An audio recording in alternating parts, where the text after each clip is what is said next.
तीन जो लोग हैं ना, ये तीनों लोग जरूरी हैं।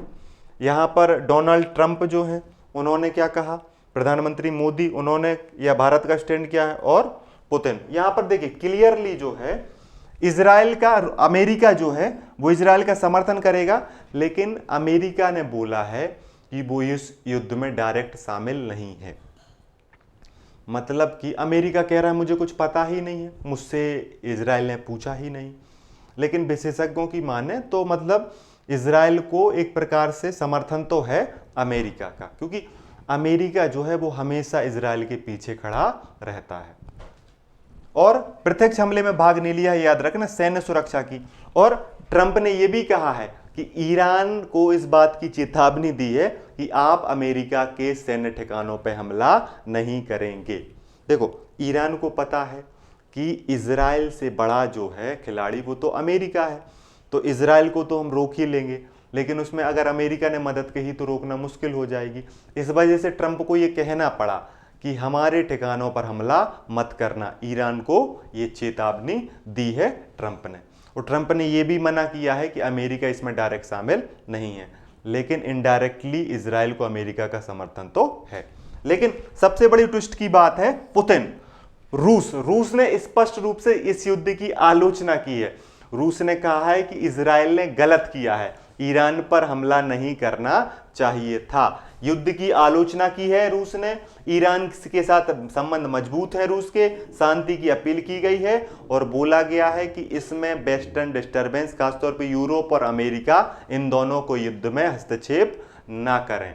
तो युद्ध की आलोचना की है रूस ने स्पष्ट तौर पर। रूस का स्टैंड क्लियर है कि वो ईरान के साथ संबंधों को मजबूत कर रहा है, इस वजह से वो ईरान का समर्थन करेगा। और अगर अमेरिका इजराइल का समर्थन करेगा तो रूस पक्का ही ईरान का समर्थन करेगा। अब भारत का स्टैंड क्या है? भारत का स्टैंड हमेशा से बराबर का रहता है, तटस्थ को अपनाया है। भारत ने अपने नागरिकों से कहा है जो ईरान में है और जो इजराइल में है कि भैया अपनी सुरक्षा का ध्यान रखिए, सतर्क रहिए, और साथ में दोनों देशों से कहा है कि भैया तनाव कम कर दीजिए, युद्ध से कोई बात नहीं निकलती है। हमारे बीच में भी तनाव हुआ था, हमने भी बातचीत कर ली, भारत पाकिस्तान ने।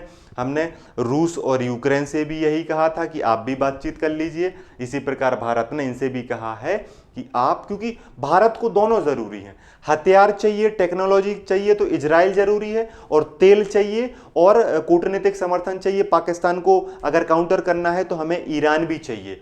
इस वजह से भारत के लिए इजराइल भी जरूरी है और भारत के लिए ईरान भी जरूरी है। इसीलिए भारत हमेशा तटस्थता का रुख अपनाता है। भारत की विदेश पॉलिसी अक्सर इसी पे रही है, बैलेंस पे रही है। हम क्या करते हैं, हम गुटनिरपेक्ष रहते हैं, हम किसी भी एक देश का डायरेक्ट समर्थन नहीं करते हैं, हम शांति की बात करते हैं, हम मानवता की बात करते हैं, और हम कहते हैं कि युद्ध को रोका जाना चाहिए। यही हमारा अक्सर स्टैंड रहता है।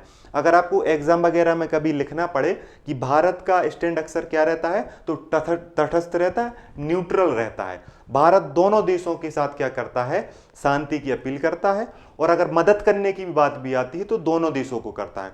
इजराइल फिलिस्तीन में भारत दोनों देशों के साथ रहा, तटस्थ रहा।